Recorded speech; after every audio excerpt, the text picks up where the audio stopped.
Hey, Simply Sugar here with the evening news rundown. Let's get right to it. So, Texas Greg Abbott has convened a special session to redraw congressional districts, and this is gerrymandering at its best.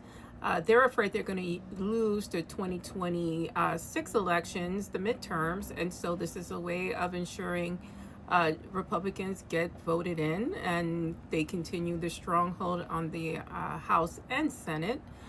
I think that they're going to lose and they're going to lose big. I know it's terrible to have hope, but I'm going to keep hope alive and say that a lot of people are fed up with this, not just the liberals and independents, but I think some Republicans are waking up. I had no idea it would take the Epstein fallout for it to happen, but it looks like that fallout, is happening in real time, and it looks like people are getting disillusioned with the Donald Trump regime and the GOP regime over this issue, which is amazing to me because out of all the things that happen, out of the cruelty to immigrants, cutting Medicaid, cutting services, FEMA is gone, weather systems are, not happening.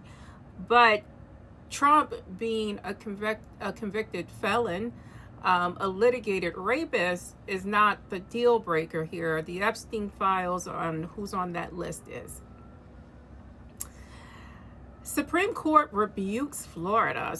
The Supreme Court has blocked Florida's push to criminalize undocumented immigrants entering the state, reaffirming that federal law overrides state-level immigration crackdown. So they basically refuse to even hear this case, shutting Florida down. And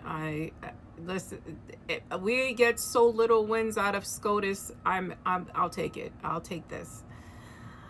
Donald Trump is threatening to take over New York City. That's at a recent rally. Trump threatened a federal takeover if progressive Zohran Mamdani becomes mayor, labeling him too radical and promising intervention. Bring it. You're from New York. You know we're not going to stand for any of that nonsense. And if you want, just say you want him elected, because the fact that you're going so hard on him makes him even that more attractive to New Yorkers. New Yorkers can't stand you. In other news, ICE has raided a Puerto Rican museum. So if you're unaware, Puerto Ricans, I'm Puerto Rican, we are born citizens of the United States. It is a a territory of the United States. And we're citizens. The ICE try to use some excuse about, other Hispanics may, want to go there for these festivities that are happening.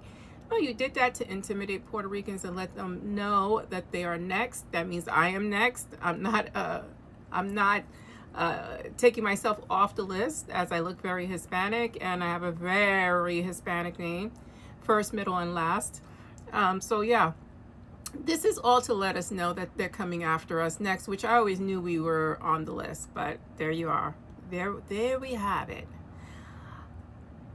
Is Pete Hegseth going to get fired or what? Like, how many times does this guy have to screw up between Signalgate and now unilaterally, cutting Ukraine aid without discussing it with the White House? Who's really in charge here? Maybe he discussed it with Stephen Miller, and Stephen Miller was like, yeah, cut Ukraine off, and they just don't listen to Donald Trump as it is. I'm thinking that's what's happening. I think no one's listening to him. Everyone's running rogue and doing what they want to do at that department. And I think that's exactly what happened. I think Elon Musk, when he was running Doge, was allowed to do whatever the hell he wanted.